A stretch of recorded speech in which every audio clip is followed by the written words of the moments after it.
আমাদের সাধারণ একটা মানুষ, একটা কৃষক, একটা সাধারণ মানুষ কিভাবে বা কি সমস্যা দেখে প্রথমেই বুঝতে পারবে যে সে হৃদরোগ অথবা হার্টের রোগে আক্রান্ত? হ্যাঁ, খুবই ভালো প্রশ্ন আপনার, কারণ এটা মানুষের মধ্যে একটা কমন চিন্তা যে আমার কখন আমি বুঝবো যে আমার হার্টের রোগ হলো কিনা।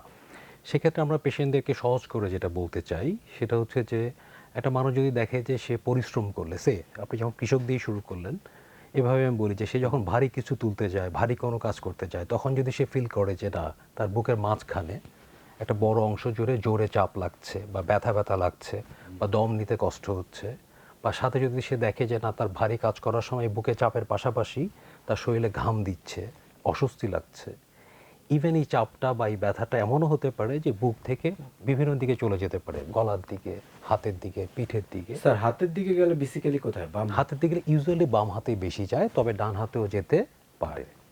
এবং সেক্ষেত্রে পেশেন্ট ফিল করবে যে যখন সে বিশ্রাম নেয়, এই ব্যথাটা বা অস্বস্তিটা আস্তে আস্তে কমে আসে। এসব ক্ষেত্রে সাধারণত ইনিশিয়ালি আমরা যেটা বলি যে হার্টের সমস্যাগুলো যখন শুরু হয়, তখন সাধারণত পেশেন্ট ভারী পরিশ্রমের মধ্যেই সেটা ফিল করে। বাট যত দিন যেতে থাকে, তার ডিজিজটা যত প্রোগ্রেস করতে থাকে, সে আস্তে আস্তে অল্প পরিশ্রমও এটা ফিল করা শুরু করে। এটা করা মানে হচ্ছে তার রোগটা আস্তে আস্তে সামনের দিকে এগোচ্ছে, প্রোগ্রেস হচ্ছে।